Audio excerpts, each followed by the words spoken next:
Hi, let's take a look at Mystique issue 4, written and drawn by Declan Shalvey and colored by Matt Hollingsworth. Full spoilers ahead, so you're forewarned. I think it might have been fun to guess what really happened if we have not seen Mystique do certain things in the past several issues. I will admit though, Fury Jr. capture did not occur to me until the part where he inserted the thumb drive into the show's database. So in that sense, I think, good job. Hi, Future Tyler here. Before we get to that, there is this part in the beginning after Fury Jr. gets hit and he's calling in and said, "This is Jen." What does that mean? Um, but I agree that when Maverick turned out, I'm like, okay, that's Mystique for sure. And then Fury Jr. defeated Maverick, and I'm not so sure again. I actually flipped back to the part where the reveal happened on the last page because I thought, wait, didn't Fury Jr. defeat Maverick?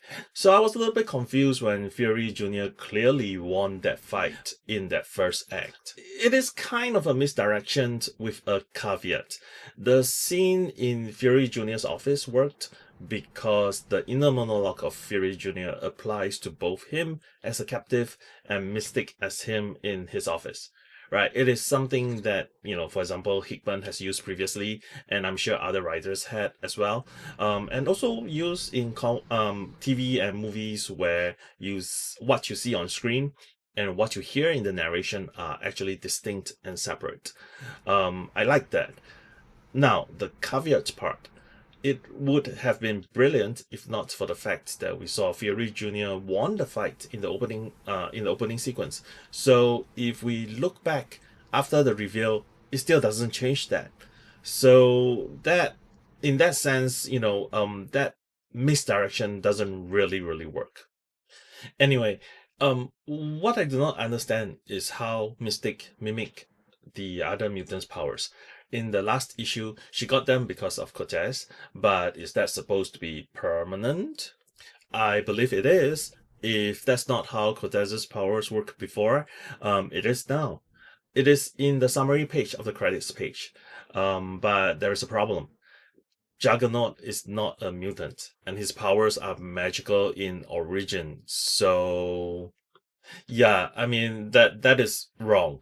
Also, given how surprised Mystique was last issue, I would have loved, for her to mention something in this issue instead of just a sentence in the credits page, the summary page. Perhaps it might be difficult to insert it into the narrative given the broken up timeline of this issue, with the time flashing, forward and backwards. While I like it, I'm not entirely sure it is successful the way it was presented.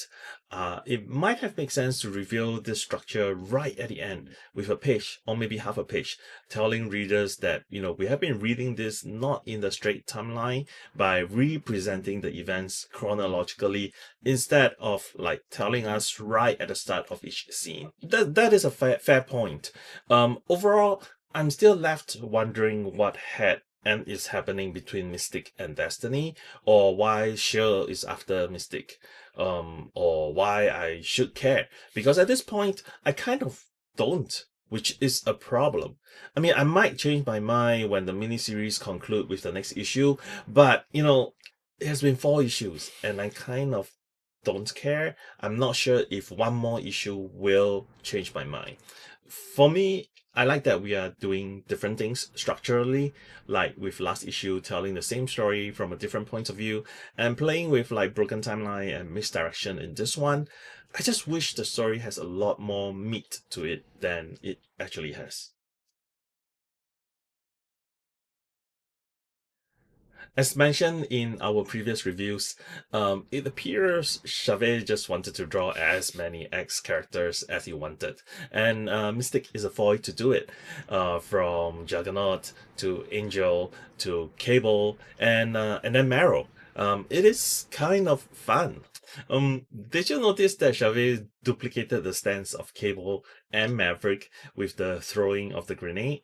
So that tells you Maverick is Mystique visually, since we know Cable is Mystique, if you flip back to compare.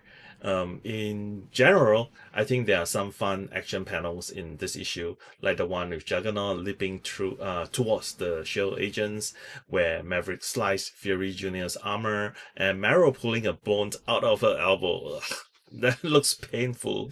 Yeah, that looks painful. While the backgrounds are not as detailed as last issue, we do have quite a wide range of them. I especially like the background of the container port and the safe house that is underground, and like the Shield agent like rising out of the ground to face Mystique as Cable. Color wise, I think this issue is just a touch less successful for me. Don't get me wrong, I still enjoyed the smooth shading that Hollingsworth used, but I'm a little confused with that orangey hue used for the Juggernaut scene, which is at noon, and that made that scene appears to happen during dusk. In conclusion, while this tries to play with structure and misdirection, it is not completely successful. Also, there's not quite enough of a story to stretch out across 5 issues. It is a 3.25 out of 5 for me. Agree. So maybe wait for a trade or, Marvel Unlimited to check this out. If you enjoyed this video, please give it a like and subscribe. Please share this with your friends and leave a comment below. Thanks, and Tyler out.